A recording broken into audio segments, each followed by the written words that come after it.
Z of Zombies Day 0 Part 9 Salsipuedes against Zombies Clock Time. Welcome to Salsipuedes, land of legends and reality. Mateo, with his wide wind hat and dusty boots, woke up at dawn at his campsite in Salsipuedes, a corner in northern Mexico. The air was filled with morning frost and the sun was shaking among the mountains. Matthew, a man liked by the sun and life, had come here to rest from the bustle of the city and find peace in nature. The aroma of the newly made coffee filled the air as it pulled it out of the stove. Matthew took a bowl and looked at the horizon. The winding hills extended as far as the sight reached, and the sky was painted in warm tones. The locals murmured in a low voice, and the yellow news on the radio spoke of a GOUL outbreak. Matthew nodded. What the hell was that? It wasn't a term I'd heard before. He imagined the journalists, in their stylish costumes and microphones, exaggerating everything as if it was the end of the world. He decided to investigate. He put on his hat, adjusted his belt and headed to the village.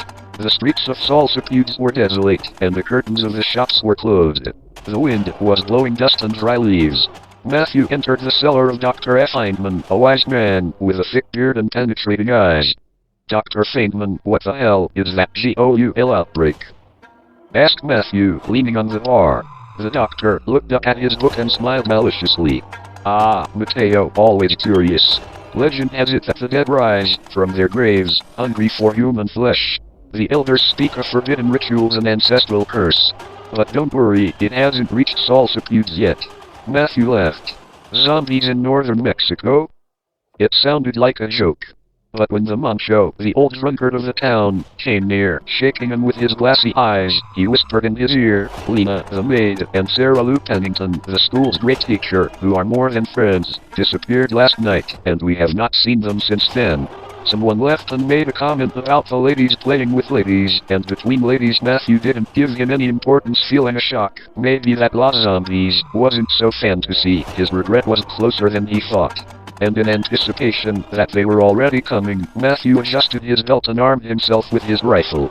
The people were putting on alert. The street was filling with people armed with sticks, machetes and anything that could serve to welcome the visit and honor the name of Salsipuedes. Dr. F. Feynman, leading as a strategist, Matthew found him in the canteen, surrounded by maps and scratch notes. Welcome to the front, said the doctor graciously. The GOULs are nothing more than zombies. They are an ancestral shit, a plague that feeds on the flesh of the living. They are slow and ugly, but they are many and are hungry. Matthew asserted with an innate sense of criticism that he had seen enough horror films to believe nothing. The GOULs were not the typical living dead that dragged. They were predators, and Salsipuedes was well supplied with fresh meat for his menu. The appetizers arrived in the middle of the day. The fragrance of rotten cloaca arrived a couple of hours earlier as to take away the appetite of the most sensitive souls. The GOULs emerged from the horizon, their eyes shining with an unsatisfactory anxiety. Matthew and the others used their heads, preparing rifles and digging traps to receive the guests. Isabel, the electrical engineer, dominated the circuits much more than her messy hair, and if you notice her intense look, it seems like a mixture between a hacker and a gorilla. If anyone could improvise an electric trap with cables, condensers, and car batteries, it was her. And let us not forget that, in situations of darkness, Isabel rested her eyes from the flashes of the wires, with flashes from another kind of more interpersonal. The men of Salsipuedes, in the deserts of Mexico, grow and live pleased by the sun and the inherited blood. The coyote is a smuggler, an arms dealer and a master in the art of evasion. With his raised hat and his cunning look, El Coyote is the guide of those seeking to cross the border to the north. And don't be mistaken, their loyalty is bought with silver coins. Only money. And no one knows where the cottage called the Ghost came from or what its story is. He had only been seen at night, with his face covered by a funny skull mask of the Day of the Dead, and they said that the ghost was wearing machete, and it turned out true. He was someone alone and only thirsty for justice.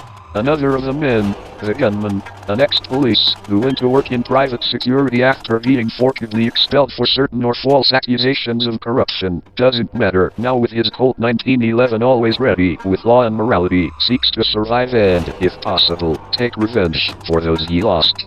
Not all heroes wear covers. One of those of Salsipuedes is, the drunk, as they call him, is a man of few words and a lot of tequila, a lot. But when he found out what was going on, he showed up without hesitation, with his cut-off cannon rifle and a bunch of cartridges, because he knows that his duty is to protect his own. Villa, the bookstore, cracked and collected, until a couple of tequilas unmasked her, blood burning, which was not only the name of her favorite drink, but also her nickname in the clandestine circles, and her Colt 45 double stock and her other infallible part. And Mary Jane Smith, the mysterious, quiet, her skill with a bow and the knife, turned her into a sage lion. Some said she was a reward hunter, others, jealous, rumored she was a Gringo's spy, but everyone knew they wanted private lessons with her. And well, private. These men and women who were not exactly the typical tea companions and chats about fashion, jokes and climate. Good. Some jokes can be. No, these women had more scars than romantic stories, and their gazes were as sharp as the knives they wore on their belts.